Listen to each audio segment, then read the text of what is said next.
welcome back to the iHealth channel, iHealth Radio. With your host, Hurricane Age. New day, new show, new topic. It's going to be a ride today. It's going to be fun.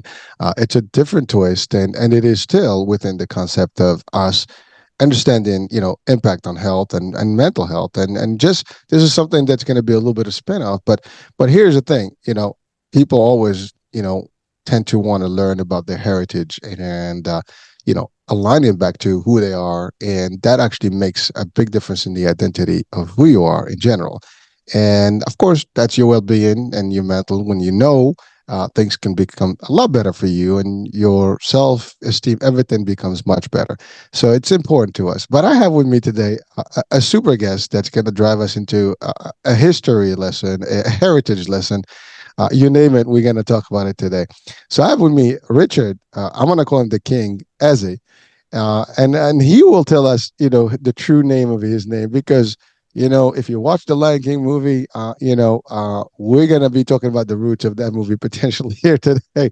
So, Eze, welcome to the show, man. Thank you so much. I'm glad. I appreciate you inviting me. No, my pleasure. So before we go anywhere, you and I had a whole discussion about your name, and your name is not just Ezzy. I mean, it's a pretty long name. I couldn't even pronounce it. I'm gonna have to practice it, and I probably would do a good job eventually. But let's get us through your name and the meanings of your name because you actually done a whole homework about what that meaning was, the origins, of it. You're also an author that you wrote a book, and we're gonna talk about that because that book is very valuable for people who want to know their heritage and their origin and find their own trace back to their own, or I guess origins or tribes or I guess family tree. So let's talk about your name first. When I learned that where my tribes are, I actually legally changed my name, and so my name is Richard Kweku Ezeagu Akinyemi. Richard, of course, is English. It means powerful ruler.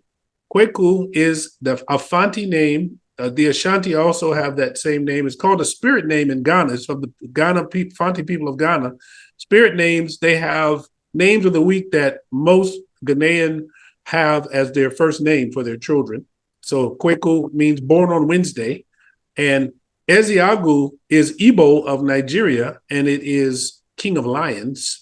And Akinyemi is Yoruba of Nigeria, and it is warrior king well suited to power. So my name represents all of the tribes that are in my DNA, the Fanti people of Ghana, the Igbo, and the Yoruba people of Nigeria. So Richard Kweku Ezeagu Akinyemi. Richard Kweku Long but strong. Long but strong. Richard. See, I was doing it, and it's Richard Kweku Ezeagu Akinyemi. All right. That's it. So yeah. It took a couple of seconds to get it right, and but I love it. I mean, you took the time to actually trace not only your heritage but also the breakdown of your name. Well, you selected that name as you said. Selected, yes. Because it has some meaning. was given to me, and then the others I selected. All right. Well, again, you complimented. But it's all powerful stuff. I did make a joke earlier, like that's too powerful for me. About how am I going to even stand in front of you with all these names and these powerful. I mean, from king to lion, the king of lions. And by the way, I love your get up there with the lions. So you're actually representing there. Thank you. This actually is authentic. They call it Ishiagu. Ishiagu means the lion's cloth, the lion's head cloth. And it is particular to the Igbo people of Nigeria, the southeast Nigeria. But there are Igbos all over the world. Igbos are very well known business. They have business prowess. So Igbos, well, Nigerians, period, are all over the world. But this cloth is the lion's head cloth. I particularly like it because that lion looks ferocious. Well, the lion is the king. I mean, of the jungle, right? I mean, you That's don't mess right. with a lion. It is funny. I swear to God, I actually had a dream last night with lions. Okay. There's no that. I mean, I didn't make this up. I swear. As you See, that said, was divine preparation. I have no idea what that meant, but maybe it meant something. But I had to tell you, like this was like I woke up like it's the weirdest thing, and I didn't even put one on one together. Now you're talking about is like what's the coincidence? What are the odds, right? That was divine preparation. I have, it's. I'm not joking. I swear to God, that's exactly I what believe happened. you. It was just there were. I was passing through kings and lioness and lions, and they were just looking cool and they didn't bother me. And I was walking through them and stuff. And I was wondering, like, Wow. they're not attacking, they're not doing anything. It was kind of the weirdest thing. And now I'm talking about, with the king of lions here. It was like they were welcoming you in to the pride. I listen. I whatever it was, it felt good. I mean, I was not afraid. That's like when you're in a dream and you kind of like you try to That's right, analyze because the dream lions are eventually. ferocious. Lions, one swipe, they could end your life. Oh, there was a movie I think where Idris Alba that just came out. I forgot what it is, the name of it, but it is about a story in Africa where these lions are going to be brutal and they're killing people, and Mm, yeah, I think it's on Netflix still. So okay. it's a pretty nice movie in terms of action, but it's also like African village heritage things like that, and definitely the lions are a star in the movie. So Okay. um, something to check. So you mentioned Igbo and Nigeria and Ghana. So now when you trace back, you did your DNA, you did all the stuff. Yes. Well, I visited Nigeria in 2013. First time I ever visited the African continent. I went. My longtime doctor was Nigerian. Is Nigerian, and I asked him. I said, I want to go with you sometime because he had been telling me about Nigeria. He had invited me to the Independence Day celebrations where I got exposed to the beautiful African fashion. And African women have fashion that is second to none on the planet. I mean, beautiful, absolutely beautiful, gorgeous. The food, I got exposed to Nigerian food. And so I said, I want to go to Nigeria with you. And so we went in November 2013, and it didn't take, I mean, the very next morning when I woke up in the hotel, the manager, the beverage manager, he looked at me, he said, "Are you Nigerian?" I said, "Well, I don't know." He said, "You are an Igbo man. I tell you, you're an Igbo." I said, "Really?" He said, "Yes." I said, "Well, how do you know?" He said, "You look like an Igbo. If you closed your mouth, you look like you were born and raised right here." And so later on, I would see some Yorubas, and they told me the same thing that asked me if I was Nigerian. That was like one of the chapters in the book that I wrote is, "Are you Nigerian?" Because I kept getting asked that question on that 10-day trip. Are you Nigerian? So I was like, well, I don't know. Enslavement happened. Our culture was taken away. So I don't know. I have to do some DNA. But they told me, the Yorubas told me I was definitely Yoruba. The Igbos told me there's no doubt I'm Igbo. And then I did my DNA after I came back and I found out that they were correct. On my father's side, I am Igbo and Yoruba. And on my mother's side, I am of the Fanti people of Ghana. So you're both actually. So Yes, Central Africa I'm of three represented. tribes. That's why my name includes Kweku, which is Fanti, Eze which is Igbo, and Akinyemi, which is Yoruba. So my name includes all of the culture that had I was, did not know for so long, of course. And so now I'm connecting back to the culture and I'm learning little by little. At the Ashanti Tree language, they say kakra kakra. It means little by little. Kakra kakra. Kra, kra, kra. Did I say it right? Kakra kakra. All right, so I think I said it. Kra, You kra, did kra. you did good. You did All good. right, thank you. I love what you said. Enslavement happened and people lost their origin. I mean, because it was just there was nowhere to trace back to where the ancestry came from. And but Mm-hmm. you did that journey. Now, was this an actual like a full DNA test or like ancestry that one of those Yeah. you Yeah, it know was a full DNA test because there's two. I'm glad you brought that up because there's two different types of DNA tests you can do. One is called the country test. I actually did a YouTube video on the Embrace Your DNA Greatness channel. It's only got two videos. One is that one that talks about are DNA tests accurate? And so two types of tests. The country test, which tells you, oh, I'm this much from Nigeria, this much from England, and this much from but then there's the tribal test, which tells you actually what people groups, what tribes are in your DNA. And I highly recommend that one because the other test is kind of anecdotal. I found out I'm Nigerian, but Nigeria has like 300 something individual ethnic groups, and I don't know how many languages. So if you just say you're Nigerian, it's like, but yeah, but which one? Because their culture are all different.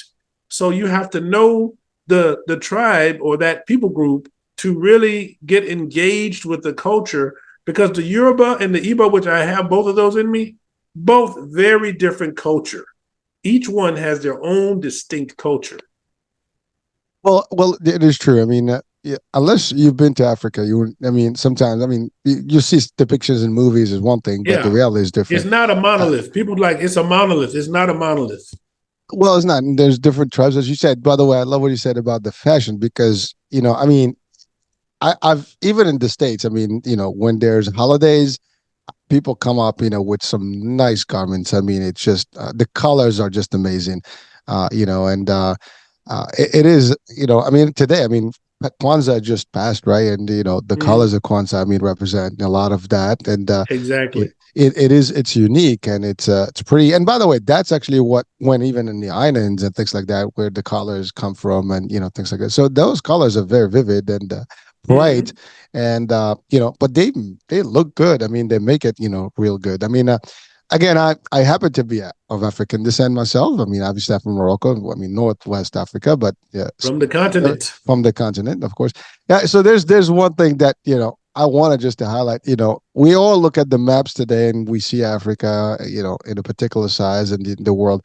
Africa is the actual, monster, continent. When you look at mileage, it's bigger than what it shows in the map. And Mhm. as to your point, Oh, there's a much lot bigger. of That's right. yeah, I mean, if you add, the miles, radius, you're gonna find out that it's bigger than how it is looking in the map there, and compared to other maps. I mean, the maps are not there. There's They're multiple types of skewed. maps. Well, they are, Yes. and there are different original maps that you can actually trace back. But there were Mm-hmm. reasons, political reasons, and that the current maps, look the way they And look. I But think we all know the reasons. yeah, well, it's not a political show, so I'll keep it clean. That's why. That's why I just said we all know the reasons. you know but certainly there's historical stuff, and there's some political, there's some racial, there's all kind of things. There's power in there, where you show big, you want to show power, you show small, you show less power. And there's all these psychiatry pieces that were involved into this, and how people are being brought up into believing a certain concept and so on. So but when you go to Africa, is a very diversified continent with a lot of history and things like that. Go ahead. You said mental health. You mentioned mental health, and I'm glad that you said mental health, because I can definitely see how me connecting to my culture and the people that is in my DNA has definitely it's enriched my life. Like, it's indescribable how much it has enriched my life. It has enriched my confidence, because there was a trip that I went on. It was a networking trip and a lobbying trip, actually, because I was in the insurance industry. And I was asking the people when they came down, I was looking at their last names, and I was asking, well, is that Italian? Is that of Italian descent? Or that of, I wouldn't have I wouldn't have asked anybody that if I didn't know what I am, So for as far as my mental health, I would say learning about my connection to the continent and the different groups, and just learning about their culture and being so well received by the people in those groups, it is definitely life affirming. And I think it's very, very important and impactful to mental health. That's just my opinion. I would agree, and not only that. I mean, first of all, knowing your roots is always, it's going to give you the confidence. Whether it's family. It's just some people just want their biological family, right, to know, right, and that's just the smaller context. But in this case, you're talking about history, and you want to know where your people come from, where the origins are, what's your tradition, what's your culture, so you belong to that culture, right? That's one, two, and by the way, it's so big that even today, I mean, these tests that are being done, all over the place. Everybody find out, let's find out about your origin. Everybody's doing it. It's a trend. Right, Because everybody, if you think about it, everybody wants to know, like, what is my roots? Where would I come from? right. Because here's the thing: we live in a country, we're in the States, and I mean, I think I was watching a documentary or some show the other day, and someone said, "Well, unless you're a Native American, you came from somewhere else, and that's a fact, folks. I mean, And whether that is a fact. we want to accept it or not, I mean, we can claim it any A way we nation want. of immigrants or enslaved, when they say nation of immigrants, it's not just immigrants, it's nation of immigrants and descendants of people that were enslaved. That's the Agreed, correct. agreed, and I mean, listen, we have history and we do have documentation of the history and we know how it is. I mean, there was always a joke that we like in the days like we had these discussions about like the this discovery of America, right? And one of the jokes like, how can you discover a country that's already had people in it? And Exactly. you know, Exactly. so but and how people are still referring to the natives or the indigenous people as Indians, yet they're not Indians. I mean, they were going to India. I mean, they were going. That was the whole idea is that they're going to discover India, but they discovered the Americas and stuff. So there's a lot of these things. So we had back in reading I mean learning about geography and getting those things those jokes did come up, but it's an interesting because we live in a diversified land, and you're right, it's diversified by a lot, but even the immigrants came in to work and as laborers and stuff like that. So Mm-hmm. so the first folks the conquistadors from the Spaniards, when they came in, Mm-hmm. they had front row, I mean front row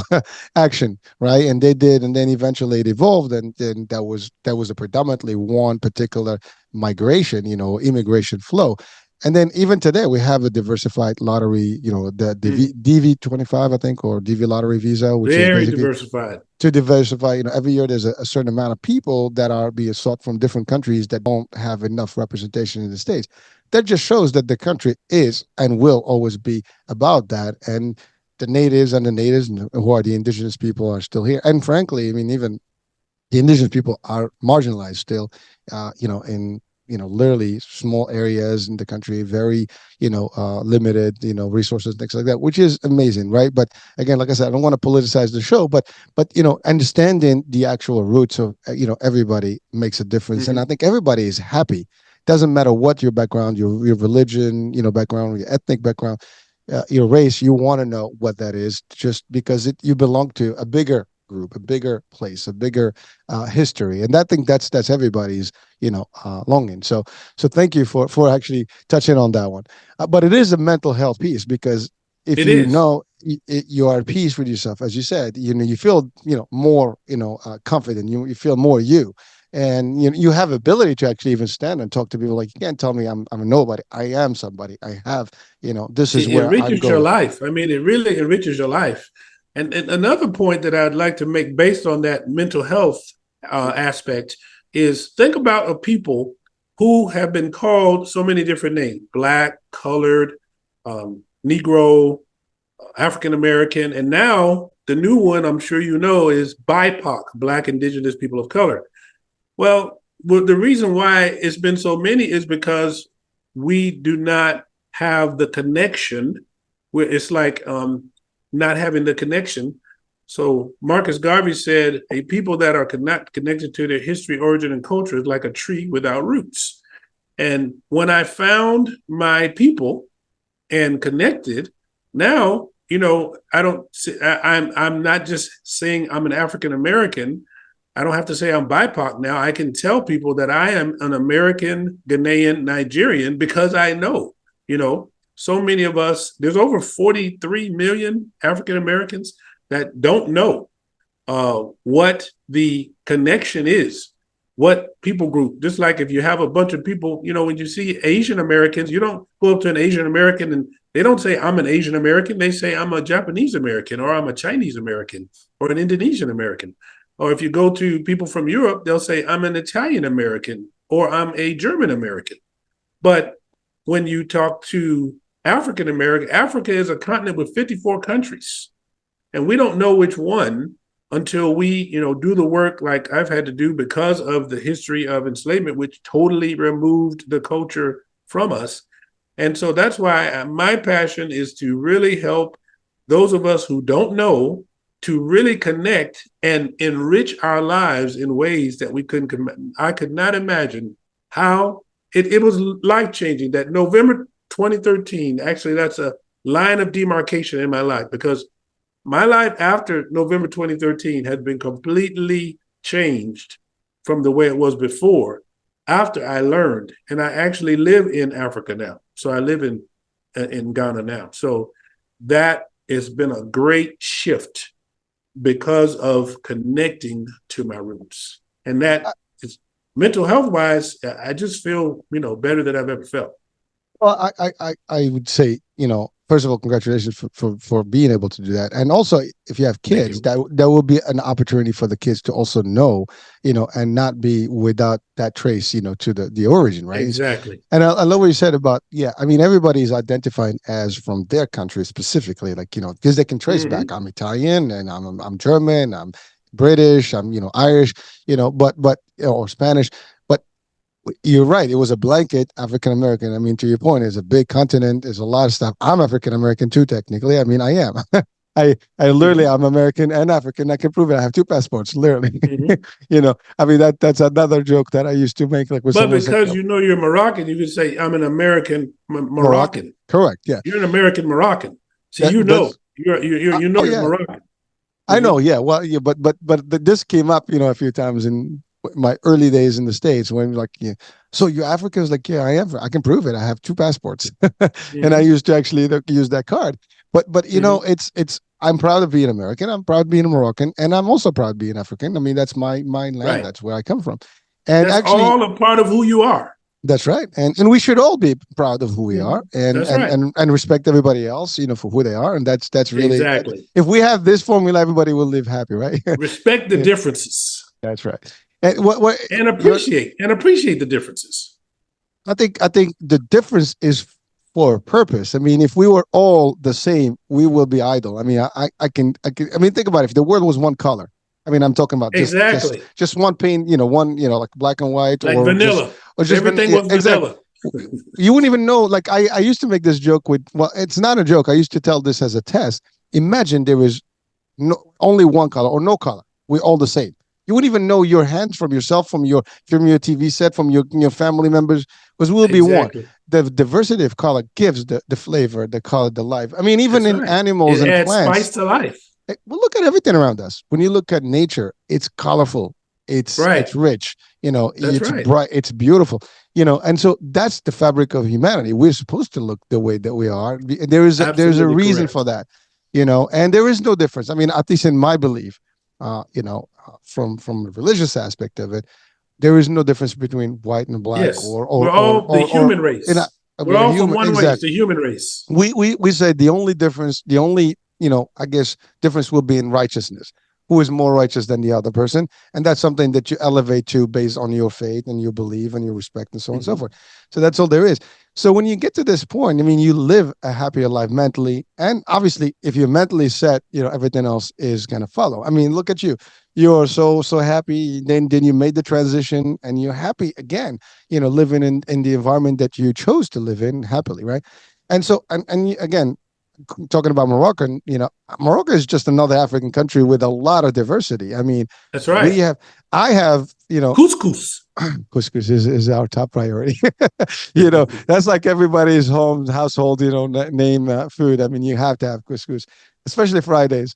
But Yeah, I but think it, about Morocco when I think about couscous.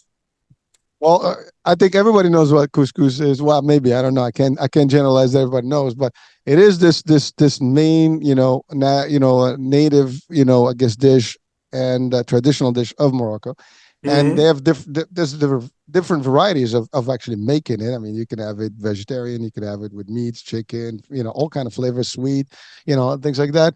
But it is a dish. But Morocco is again a diversified place, and there is Mm-hmm. an African, Central African, presence as well. I mean, today, by the way, more than ever, we do have, because there's a migration of Africans, from Central Africa to the north. I mean, a lot of people they wanted to cross to Europe, and they eventually stayed in Morocco. So there is actually a whole new um, level of culture or Migration. diversity now in Morocco. Mm-hmm. Oh, Where yes, the because of that. and there are Africans who actually speak Moroccan, and they actually becoming now Moroccans on their own. And so Okay. it's changing, even the fabric today. But I can tell you, like my grandfather from my dad's side, is African. I mean, he was as African as you can expect it to be. And on my mother's side is their lighter skin, and it's amazing that that match was always there Mm-hmm. historically. We have that nice, mixture, and people lived, the same that way without any, difference in terms like who. We don't look at the color piece of it. It was just like, you are my father, you are my mother, you are my Right. cousin, and that's all there was. There was nothing. I mean, it's just amazing how that perspective, when you start looking at it from, you're different than me and I'm different than you, is unique when you were Yeah. raised in a way that didn't exist. So it was actually, for me, it was a very shocking element when I moved to the States, and I started seeing like how people differentiate the color piece, your race versus mine. Because I grew up with cousins of all flavors, of different, literally the spectrum, and I didn't look at them like this one is white, this one is black, this one is, you know, uh, I don't know, brown. It wasn't like we were just the same, family, and so that's an important thing. And so again, talking about mentally, when I was raised that way, that was just amazing. You don't, you're all set. You don't have to worry about those differences. But then you Mm-hmm. get into a society where you have to worry about like how you look, how you feel, how you sound, and people are, and it becomes difficult. Exactly. So it's an adjustment, and it takes a toll sometimes on people. And again, I mean, I have to say, this is a bigger topic. I mean, that can lead into a lot of stuff. But what I want to discuss more today is your book, because you wrote the book with a purpose. So what was the purpose for the book?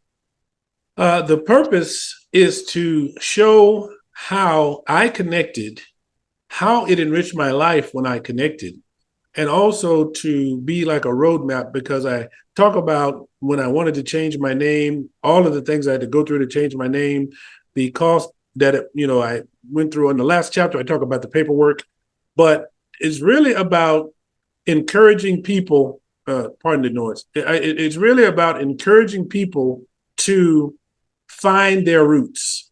Don't, I say don't die without finding out the other half, because the analogy that I use is the full moon. We all have seen the beautiful full moon, right? But every time we see a full moon, there's another half just as big. It's called the dark side of the moon. It's just as big as the full moon that we see that the sun is shining on.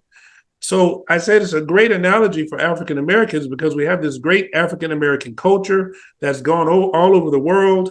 We're really copied on, a lot of things that we do. People copy because you only copy what you like, and it's like a form of flattery for somebody to say, "Hey, we like that so much that we're going to copy it," right? But then there's another side that's in our DNA.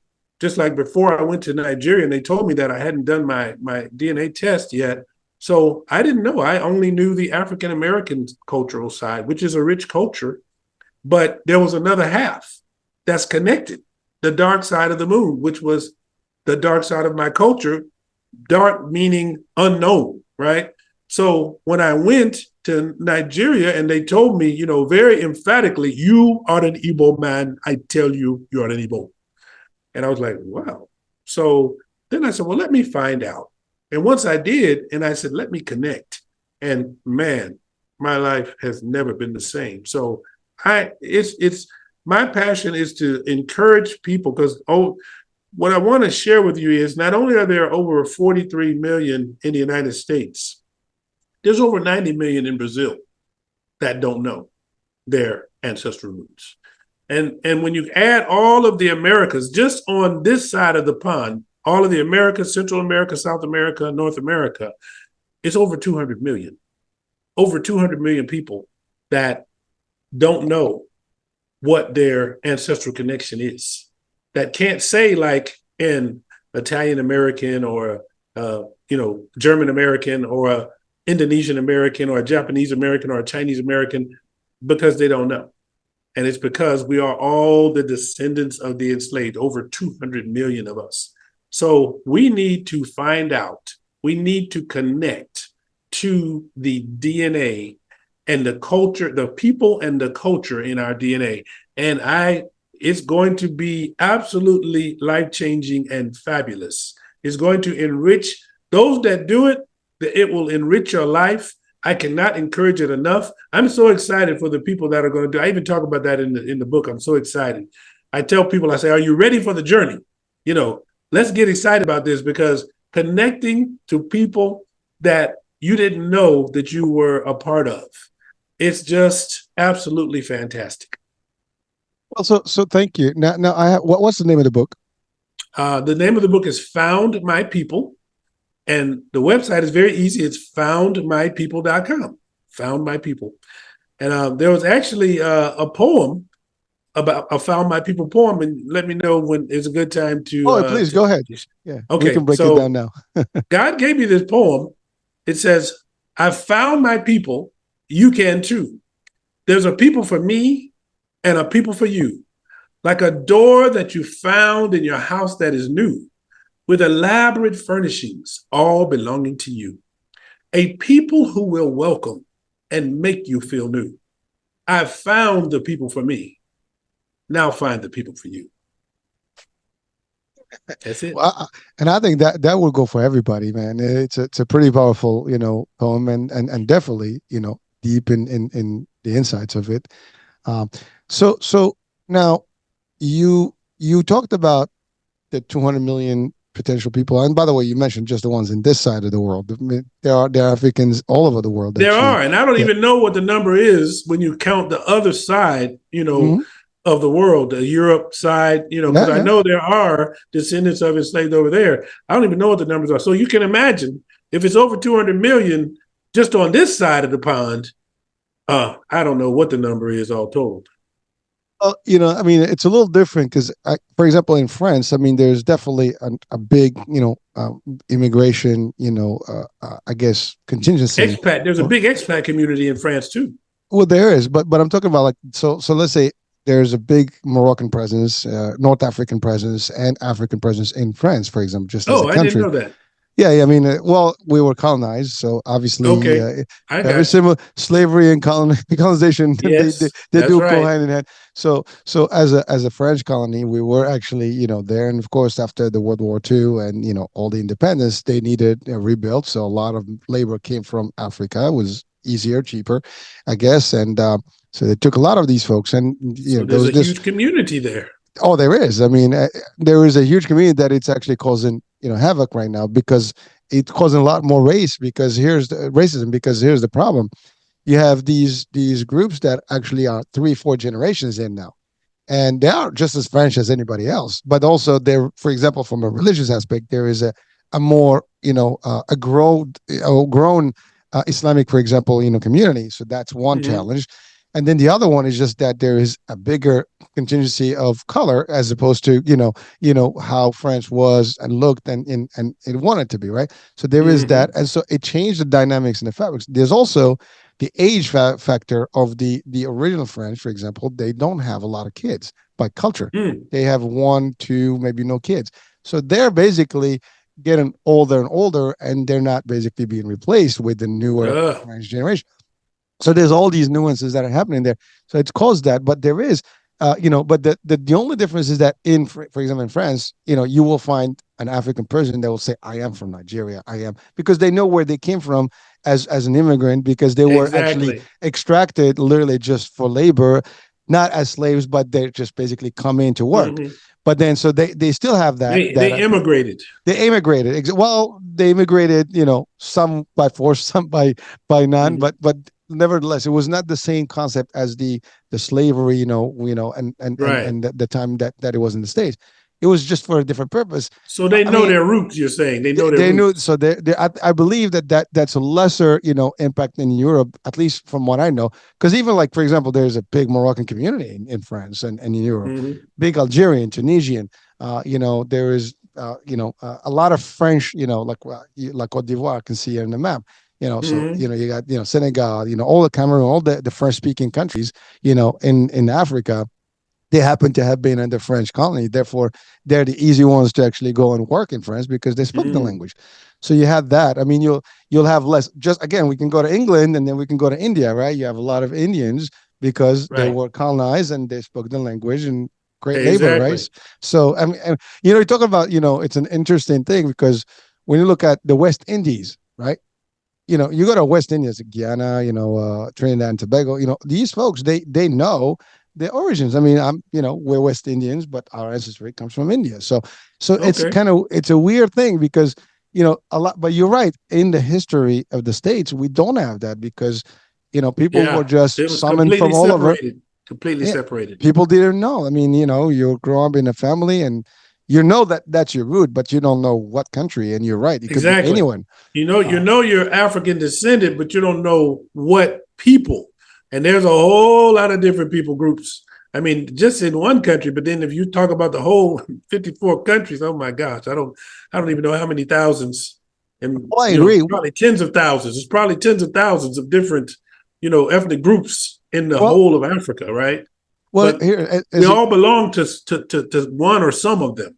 that's right. Well, Ezzy, here's the thing. You talked about couscous earlier, right? Well, here's the thing. Now, if you talk about just food, right? You know, there is the African American cuisine, if you want to call it, but Right? that is Mhm. not African cuisine. No, That it's is not. just exactly. So now I you've talked about discovered. that in the book too. Well, that's important because now you have, when you know your ancestry, right? You would know like the traditional foods of the country, of your tribe, your village, Exactly. and it's robust stuff. It's not just the basic stuff. I'm not saying that the African American is not robust. It's just that it is Oh, different. It's a whole different. That's a traditional cooking the versus African food is mwah. But I put a story in my book in the seventh grade. We had to bring a cultural dish. And I talk about the fact that I didn't know, what an African we had. That's you brought up another point that I talk about in the book. The average African American has never eaten any African food. It's the only group that is true of because Moroccan Americans, they've eaten Moroccan food, right? every day. Italian Americans, they've eaten Italian food. Can you imagine an Italian American that hadn't eaten spaghetti, right? German Americans have eaten German food. Greek Americans have eaten Greek food. Just whatever their name of the kind of American they are, they have eaten that kind of food. They are familiar with the food. They're familiar with the culture. We are all calling ourselves African Americans, but the average African American has eaten everybody else's food: Chinese food, German food, French food, Indian food. I mean, we've eaten everybody else's food, but the average African American has never eaten any African food because the restaurant is not as easy. In the big cities, you can find them, but not uniformly across America like a Chinese restaurant, right? You can find a Chinese restaurant in almost any place you go in America, but you can't find an African restaurant. So the average person African American has not eaten African food. And in the seventh grade, I made tacos and they weren't good tacos. And I talk about that in the book about the the not having the culture and the effects of that we don't talk about every day, that we don't think about every day. But when you are at a disadvantage when you're African American and you're asked to bring a cultural dish when you have never been connected to African culture. So you have to bring maybe something American or something from somebody else. Like I bought a Mexican dish, and I'm not Mexican, you know. And the one who was Mexican brought much better tacos than I did. Well, but it's amazing, right? I mean, there is soul food. I mean, we get it. It's Yeah, a but that's not traditional. African food. Exactly, but it African. was it was I didn't know created. what African food was. No, but that's exactly what my point is, that yeah, it is a traditional African American food, if you want to call it, Yes, because it was kept in the tradition of the holidays and celebrations and stuff, but it is not attached to the original tribal. And by the way, even if exactly, you were, you can't, because you said it. Plus, over 50 countries, everyone has its own meals, exactly. traditions, and combinations, and kind of the way they prepare, the spices and things they use. So it's changed. It's a whole different aspect of it. Now people can say, well, what's food had to do with it? Food is part of you, your heritage, Oh, your health, it's your absolutely a everything. part of the Yeah. culture. Yes, you're absolutely right. And food has everything to do with culture. You know, a lot of bonding happens when you're sitting around the table, sharing a good meal with whoever it is you're sharing it with. And that meal usually has everything to do with the culture and the people of that area. That's the kind of meal that they're preparing. And so, now I can tell you the difference. I know that one of the banku and tilapia and banku and okra stew is very big in Ghana, right? And in Nigeria, suya, which is the beef that has this dry rub and roasted over fire. That's my favorite thing in Nigeria. It's absolutely delicious. And So the Yoruba and the Igbos and the Fanti, they have different foods. So, now I know them, but then when I was in seventh grade, I didn't know. Oh, again, here's the thing: your journey was a discovery journey, right? You did it. Not That's right. not everybody took that route that you did. I mean, you fell in love with the idea. You And traveled. that's what I'm encouraging. That's my passion. That's what I want to encourage them to do. That's why I'm getting in front of very great hosts like you to try to tell people get and so the story is to encourage them and say, hey, look what happened to this person when they connected. That can happen for me too. And it's kind of a guide on how to do it. I talk about how to do it, how to connect if they want to.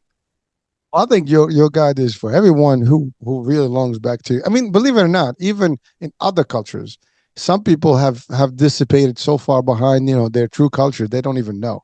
I mean, That's I'm talking true. about even other cultures. So your book may have repercussions across other nations and other, I guess, descendants, right? I mean, and in time it will become, a more valid, concept that you want to trace back and do stuff because even with Europeans, maybe don't even know where they come from.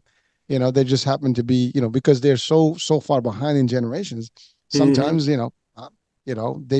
they say I'm a little bit of everything, right?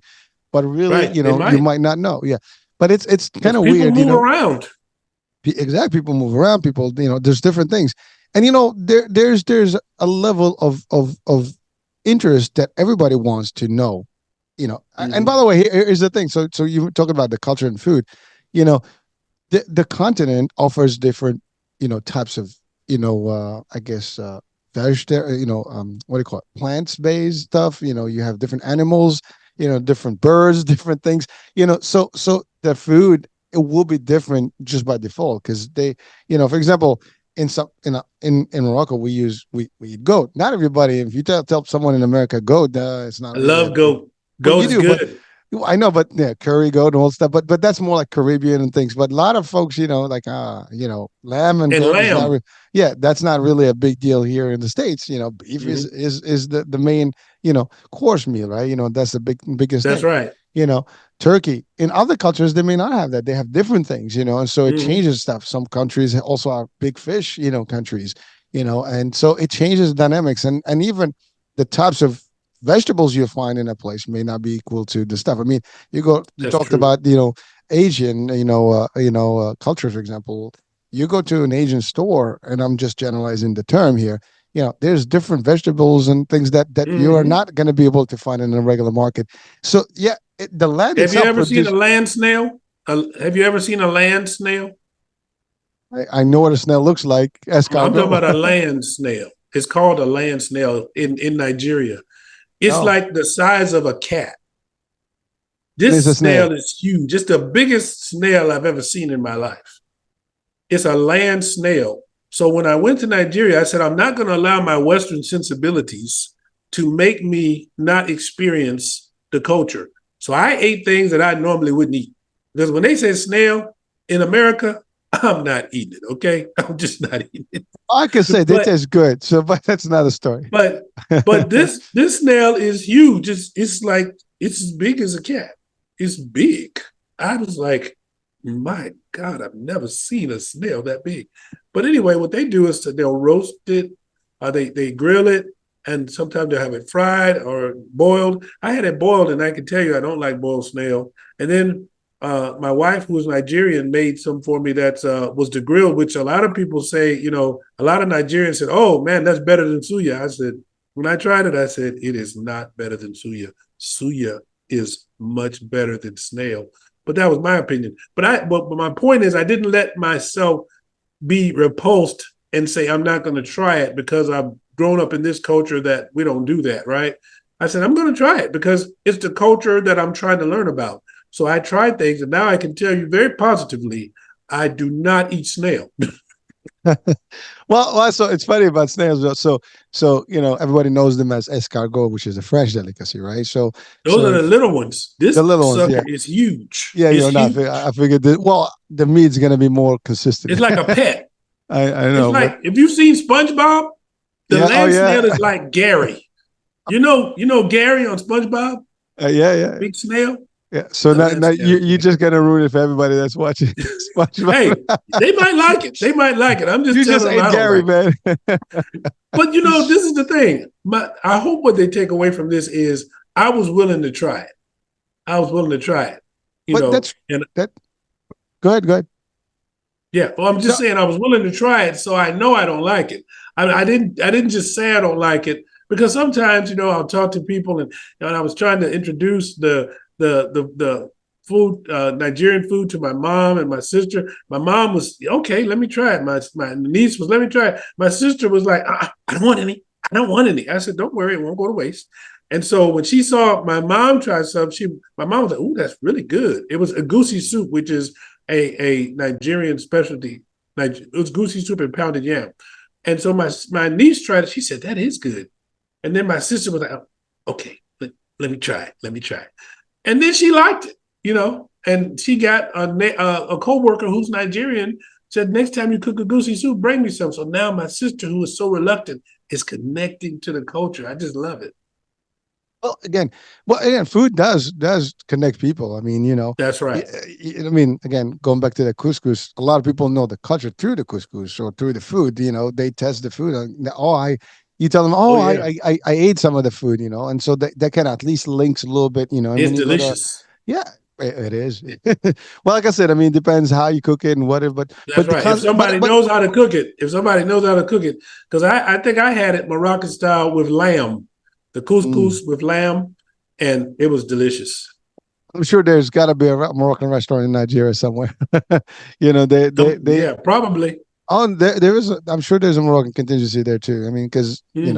there's a good Morocco has a good Well, in relationship with Lagos, them. definitely Lagos is like Yeah. New York, man. There's from all over the world in Lagos. Oh, yeah, well, I can guarantee you there's gonna be a good Moroccan place there. Hmm. By the way, you talked about like the food here in the States, and I'm I'm close to New York City, so we do have a lot of places Oh where you can yeah, have you don't have authentic. everything. You can get the authentic food here, and You it's can cooked get by the everything originals. Yeah, there. so That's right. but I mean, it is, I think your journey, as I said, it is a complete journey that took you from, not knowing, or at least, wondering to knowing everything, Right. enjoying that, and then building now a next generation that will have a direct link to their culture. Exactly. So your kids now will have no doubt, they know who they are, where they come from, what their ancestry is. They know the tradition food. They probably can keep up with that tradition, and so on and so forth. And your book is really a guide, as you said, to others to do the same. I mean, of course, you're not forcing anyone. People have a choice. They No, don't it's want to up to know. They them. don't want to know. Because everybody's not going to want to change their name like I did. I mean, I addressed that in the book. They don't have to Everybody's not change going their to name. want to change their name, huh? They don't have to change the name, but they can still No, they don't have be to. They don't aligned have with their to. culture. Yeah. So, And everybody's not going to want to. I understand that. But for me, it was important for me. But I'm not saying that everybody's going to, and I even talk about that. I said, whatever people decide is going to be what's right for them. It was right for me to change my name, but it's going to be just as right for somebody else to just know, what their connection is and connect to the people and maybe not change their name. well, listen, to each his own, as I say. But the key Exactly. is, let's encourage folks to at least read the book. Just get And connected. That's the key. Get connected. we live in a world of connecting and connections and Wi-Fi, right? Without the Wi-Fi, you don't connect with anything, right? Well, Mm-hmm. this is the best Wi-Fi you can have, is connecting to your roots and knowing your traditional stuff. I mean, That's right. it's a whole different place to be, and it's again there's a pride there. There's again a mental aspect to it. There's a confidence. There is, at least you have a bigger, I guess, family that you belong to, and you know exactly who that is. And not that, listen, I mean, I'm sure you go there, you're still you within a culture, and you have to be you and do your work and do stuff. But at least from that aspect of deprivation of who you originally was, now that's removed. It's one less thing to worry about in your life. But that's Mm-hmm. because you wanted that. Some people may not want it, and that's fine. But the idea is, I don't think someone out there watching or listening not going to want to know. And by the way, this concept can go for anything, folks. It doesn't matter who's watching, That's because this right. is a worldwide show. If you think something that you're missing, and in your self, your history, whatever, you can always do the steps to find out who, what, where, when. And there's nothing that can stop you for it. It's you owe it to That's yourself right. to do it that way. And doesn't matter what, like, you talked about my name. So you're gonna encourage me now. I'm gonna do some more digging, about That's to right. find a name, because I do Talk have to one those person. elders. Talk to those elders. They'll tell you what that name, that part means. Well, no, I told you, like, I did speak to my grandfather when he was alive, I was a kid, and he explained to me how they did that, and that he selected that name specific. Well, it wasn't my grandfather; it was his brother, my uncle, Right. my great uncle. He actually told me, about the story, because that's how they divided, and they split the names into A way of two, life. two family, one family with two different last names now, but originally from one area, and that was, they all had the same last name, and there is a family with that same last name still. So now we have almost three family names. And here's the sad part, that the new generation may not even know that they actually cousins, or Well, see, because that's why those family reunions, you got to link them up, have those times during those family reunions to learn and encourage them to know. so here's what I did my way, not writing the book, but what I did is actually I created a Facebook page Okay. with all the families, and I called it the family page for everybody that has one of the other last names.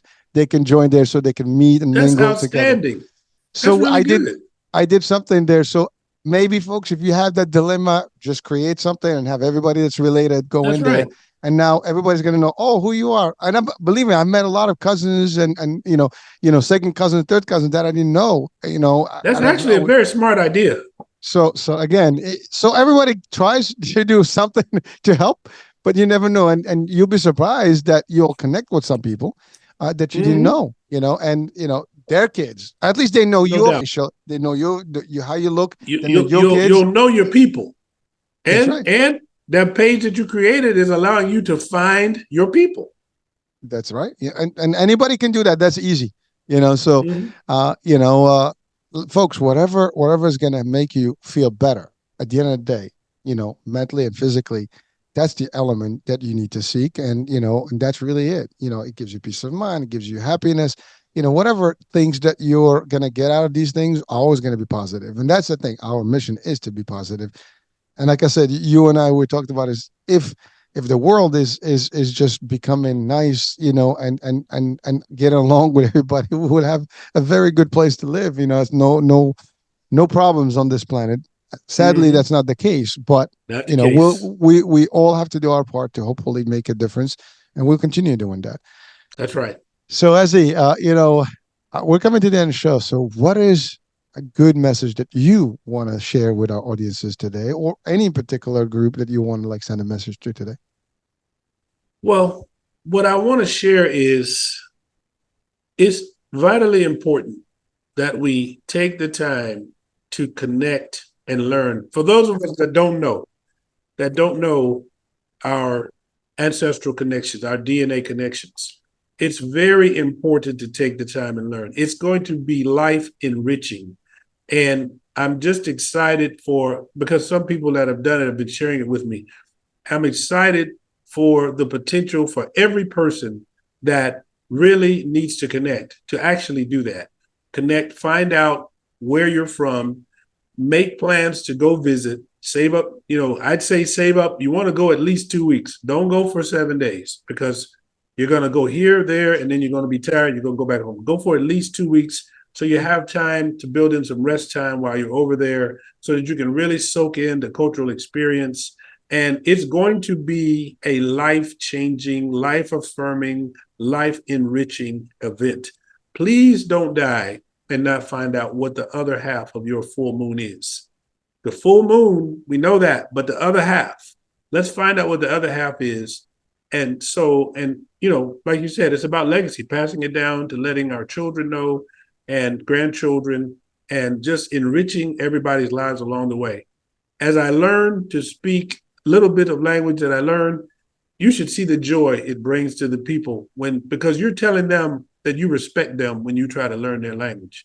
And it just brings joy to everybody. So don't miss out, connect, and then let me know. Go on foundmypeople.com. Let me know because you can contact me on the website. Let me know when you do. I really want to hear about it. Well, Izzy, this was a fun trip with you. I mean, you took us back to the old continent, and it's funny because we refer to it as the old continent for a reason, right? And It's and, and the origin of life. and, Everybody has African DNA. Everybody in the world has African DNA. It's the and only DNA that everybody has, greater or lesser extent, but every single human being on this planet has African DNA. well, historically, we do know that it was all one continent and kind of broke That's up. right. So it's still, if you actually put them all together, Africa still remains in the middle there. So that's just a fact. And, And here's and the and thing: it's the biggest. we are all human, which means, by the way, for anybody that believes in any religion, which is, I think, the majority of humans, you know, we all believe in the creation of Adam and Eve, and well, not all, but those that do, And again, I'm Well, referring for one to way or another, Christian. we all believe that creation. Even the people that believe in the Big Bang believe it was something created. I mean, it happened. Well, It had to be well, the created. true, yeah. I mean, it's been there. There's a design, and so therefore That's there's a right. designer, right? Well, I But believe that there's divine design, but of course, I agree. I agree. yeah, But again, just for because that's a whole debate and a whole show that's discussion. right. We That's can a have whole fun with nother that one. story. But what I wanted to just to your point to convey is this: we come from a pair of a male and a female. All of us, all this humanity is two parents that we had. That's And right. so technically you're my brother. Everybody that's listening and watching is a brother, sister to Absolutely us, correct.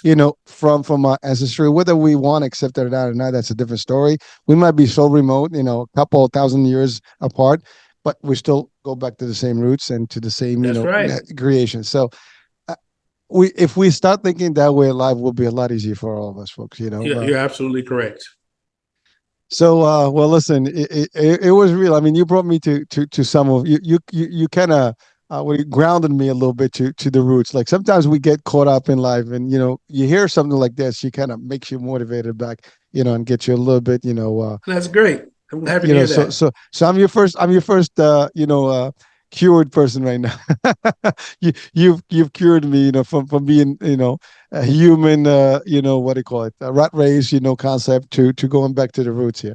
So you took me back to Yeah. the roots, and Take and some and it's time to recharge. it's always a good thing, man. Thank you so Hmm. much. This was Okay. fun, and Thank yes, you. a pleasure, man. And so, folks, there you have it. Connect, with Ezzy. The book link is the website's gonna be on the description show. So click there, get the book.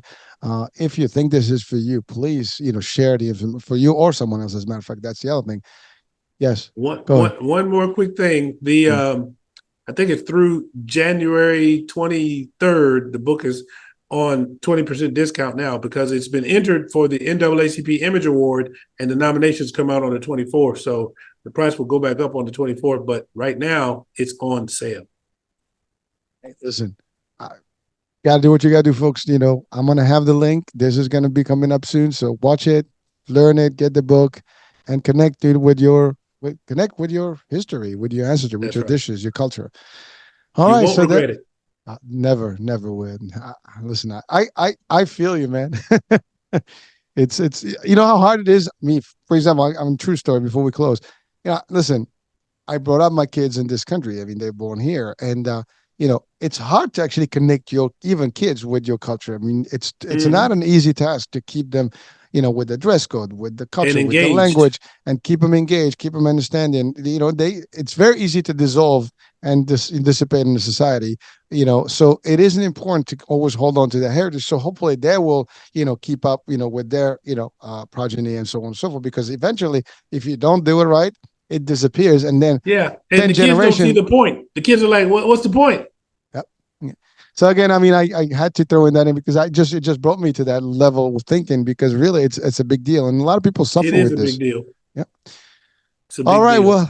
Well, I could spend another hour easy with you, but time's up. But thank Thank you you so so much for much. a pleasure, dude. So folks, there you have it. I'm Hurricane H. We'll be talking soon. New day, new show, new topic. Bye for now. Bye bye.